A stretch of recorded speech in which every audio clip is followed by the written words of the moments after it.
So, hello guys, good morning, ano.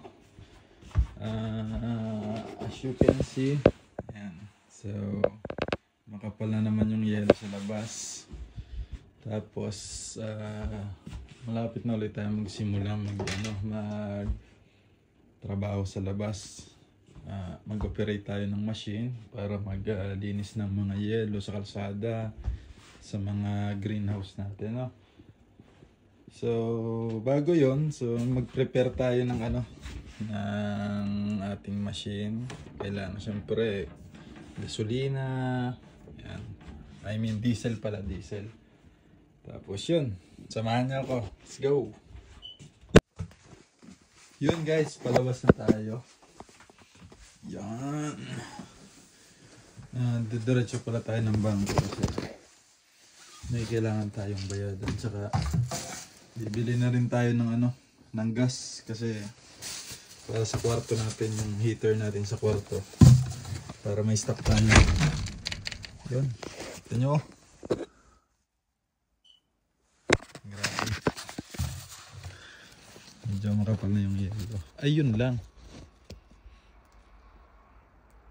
Yan, parang medyo may kailangan pa tayong isang gawin kasi yan, punta tayo ng Yubin ng post office, kaso nabalutan na naman ng yelo yung natin sa sasakyan. So, dilinisin muna natin, no? Wait lang.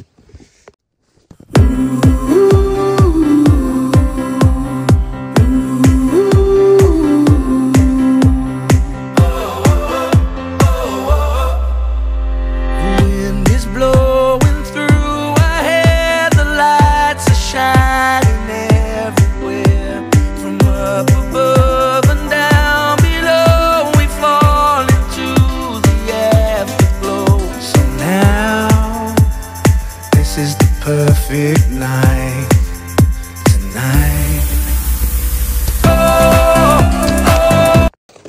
Yan guys, nabawasan natin ang yelo. Medyo nag-frozen lang yung nag-ice lang yung konti niya. Madali lang naman natin tanggalin. Yan. Kalakad na tayo. Medyo masakit lang sa kamay. Yun, lakad na muna tayo. Kuha muna tayo ng gas. Yan guys, no? So yan yung kalsada natin kapag winter. Halos hindi na makita yung puro puti kasi.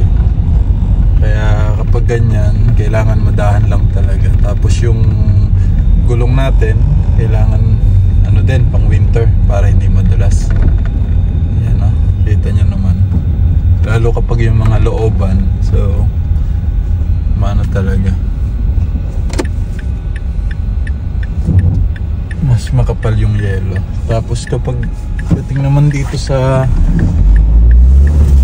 sa main road, so bali may nagki-clearing dito, no? Yung mga yelo, inaano niya, tinutulak niya papunta sa gilid.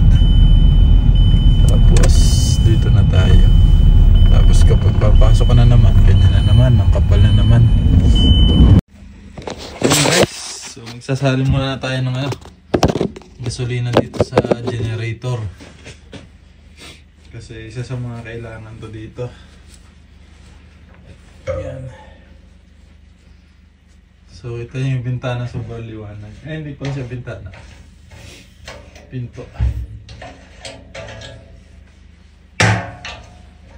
Kailangan din kasi yung generator dito kasi marami tayong ginagamit na machine, mga heater, ganyan.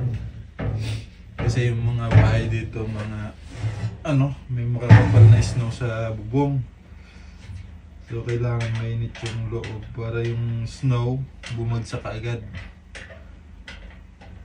para hindi maipon sa taas.